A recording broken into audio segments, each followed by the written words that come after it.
What's going on, everybody? It's your boy JP Joe Paul. We are back in the motherfucking building.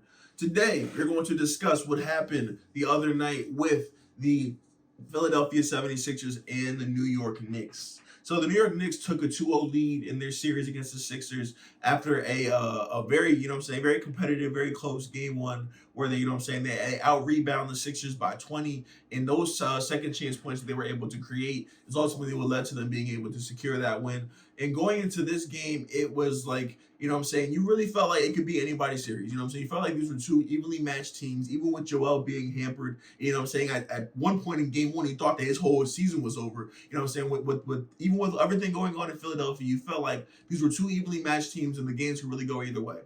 And game two was very much a lot of the same thing. You know what I'm saying? So in game two, we get dominant performances by Tyrese Maxey and Joel Embiid. Tyrese Maxey comes through and he gives you 35, 8 rebounds, 10 assists. Joel Embiid gives you 34, 11, and 6 on one leg, essentially. Like, if you look at Joel Embiid, man, it's kind of sad watching him be out there. And you know what I'm saying? He's like, you could just tell, like, he has no lift at all. You know what I'm saying? Like, we're talking about like how that his lack of lift actually ultimately led to, what happened down the stretch of this game. You know what I'm saying? Like, he's over here, he had a play where he was on the left elbow on Isaiah Hartenstein. And, you know what I'm saying? He's able to get him off his feet.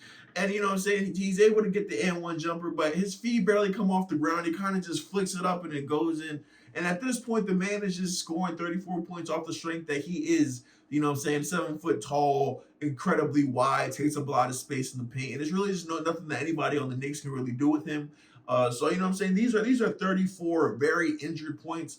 And he's really having to rely on Tyrese Maxey, who is proving that he is probably the co-star that Joel Embiid has needed his entire career. Like, with Tyrese Maxey is what people was hoping that, Ben Simmons could turn into, that maybe not, the whole three-point shooting aspect of it, but you want to have Ben Simmons to develop some kind of three-point shot, and when James Harden came to Philly, you thought it was going to be something like that, but no, you need a guy like Tyrese Maxey who, he can score from anywhere on the court, but, at the same time, he doesn't have an ego. Like Tyrese Maxey does not seem like a guy who's like on the bench, like, yo, give me the ball, bro. Like, I need the rock. Like, I haven't shot the ball in multiple possessions. Like, he's perfectly fine with getting his shots within the flow of an offense. You know what I'm saying? He's a very selfless playmaker. You know what I'm saying? He's able to have those 10 assists today. You know what I'm saying? And he was also on the injury report kind of coming into the game. I believe he was a little sick. He was a little under the weather.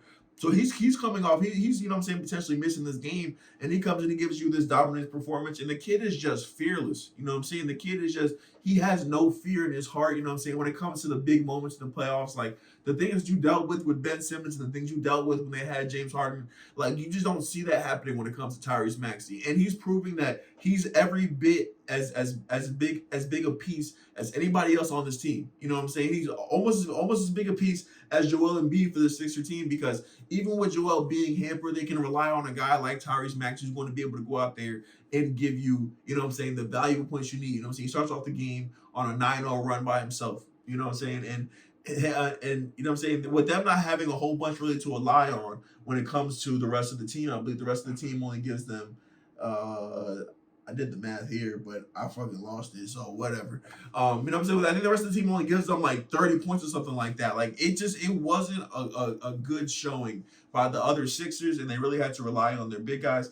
And the New York Knicks, man, they are a team that just proves time and time again that they can really get it done down the stretch. Like it just proves just like how well built and flushed out their team is. Like the synergy they have when it comes to Jalen Brunson and Josh Hart and Dante DiVincenzo.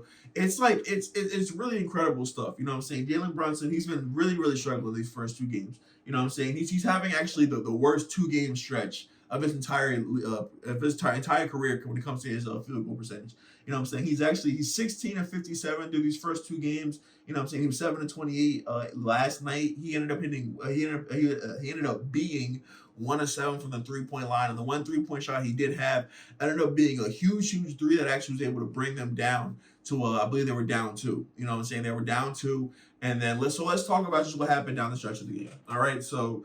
The Sixers are coming down the stretch. They're in great position to win the game. I believe they're up by like 5 or 6 points with like under a minute to go. You know what I'm saying? The Knicks come down. They get a really funky position to go. They take a lot of time off the clock. Ultimately, it ends with Jalen Brunson getting the corner three. He hits the front rim on the corner three, but it bounces up and it goes in. All right, now it's a 2-point game. So now Kyle, all the Sixers have to do is just get the ball inbound. You know what I'm saying? Kyle Lowry tries to get the ball in Tyrese Maxey.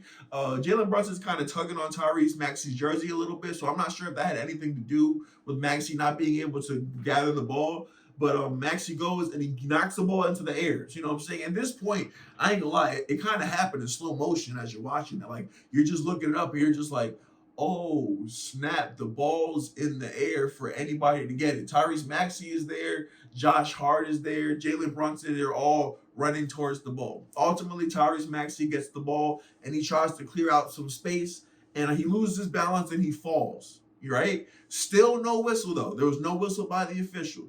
All right. So now he's on the floor and he tries to throw the ball through Jalen Brunson's leg and it gets stolen. You know what I'm saying? So Jalen Brunson or Josh Hart, I believe, he kicks it out to Dante. Dante misses. He misses a three that would have gave them the lead. But here's how we tie back to Joel Embiid's lack of lift and how you could really just see how hampered he is.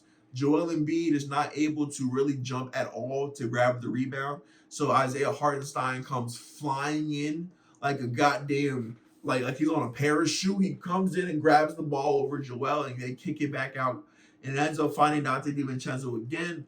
And Dante DiVincenzo is able to hit this one. You know what I'm saying? A great game for Dante DiVincenzo. He hit, you know what I'm saying? He has 19 points on the night. Josh Hart comes through and gives you 21 points and 15 rebounds. It's like, I don't know what it is about when Josh Hart plays with his Villanova guys. He plays like a goddamn monster. Like, I'm not gonna lie, last year in Portland, he did this a little bit. You know what I'm saying? He had games where he had similar stat lines like this.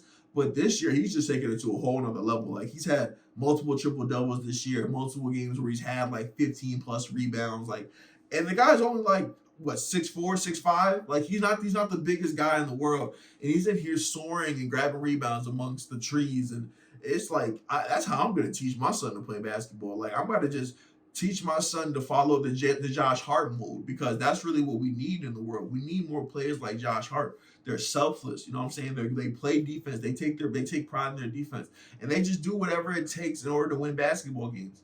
And that's the kind of player I want my son to be. So Josh Hart, bro, if you see this, if you can come through, you can talk to my son. Like I said, he's 2 years old. You know what I'm saying? He's young, but he's really ready to soak in information. You know what I'm saying? So if you can come down, you can talk to my son. I really appreciate that. You know what I'm saying? I'm gonna drop my Instagram in the description and hit me up, bro. But yeah, man. Josh Hart comes through, gives you 15 big rebounds. And, you know what I'm saying, ultimately, then he comes down to Tyrese Maxey trying to right his wrongs and get a bucket down the stretch. And then you have Isaiah Hartenstein who comes through and gives you 18, 8, and 4. And you're just like, damn, this is a deep, deep team. Not to mention we had some great performances by, I believe, Deuce McBride had a big performance in this game as well. The Knicks are just they are a machine, and I honestly think that them not having Julius Randle is honestly a plus for them right now. You know what I'm saying? Like, it's very clear what their objective is on offense. You know what I'm saying? They're very free flowing. They're very selfless with the ball. Even though Jalen Brunson has not been efficient through these 2 games, he's still playing a very smart brand of basketball. He's not, you know what I'm saying, turning the ball over crazy. He's, you know what I'm saying, just he's playing very much within the game. He's just not able to get his shot to fall. And you know that if he's ever able to get his shot to fall and the rest of the pieces still keep clicking how they're clicking, there's definitely a possibility where we're looking at a Knicks sweep in a couple of nights here. But for the Sixers, man, I think that they got to be feeling probably terrible about themselves about the way they blew this game. But I feel like they have to also look at it on the bright side. It's like we are very much still in this series. You know what I'm saying? It's a 2-2 series. You know what I'm saying? They could have very well been up 2-0. But you know what I'm saying, things will shake out that way. But here they are. They're going back home with a chance but they got 2 home games. You know what I'm saying? I know that Joel Embiid has not been healthy. I've already stated how shaky he has looked. But I think that he's healthy enough for them to be able to be in position to win games. And I think that they're gonna need to get play performances from the other guys, like how they got in the playing game against the Heat. Like in that playing game against Miami, Nick Batum comes in and gives you 20 points when he averages 3. And I'm not saying that Nick Batum needs to necessarily have an explosion like that in order for them to win, but they need to have more pieces. Like Kelly Oubre has to play better. Tobias Harris has to play better. You know what I'm saying? Buddy Hield needs to hit shots. These are his first couple of postseason games, and he's shot like he's throwing up a brick house up there. You know what I'm saying? So they need to get performances from the other guys. It cannot be a two-man show because the New York Knicks are a basketball team. They're not just superstars and you know what I'm saying, the other guys do what they can.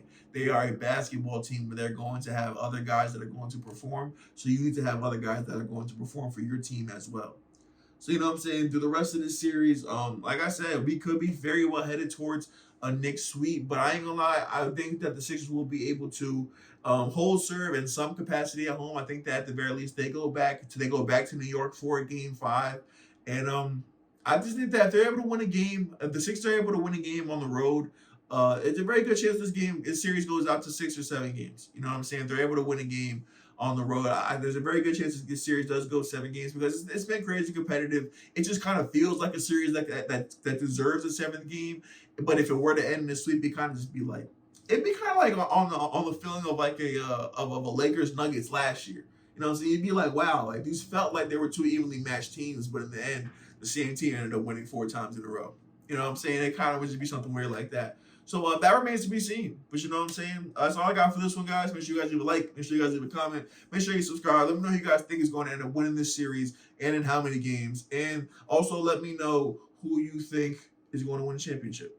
All right? Peace and love, family. I'm going to holler at y'all. Deuces.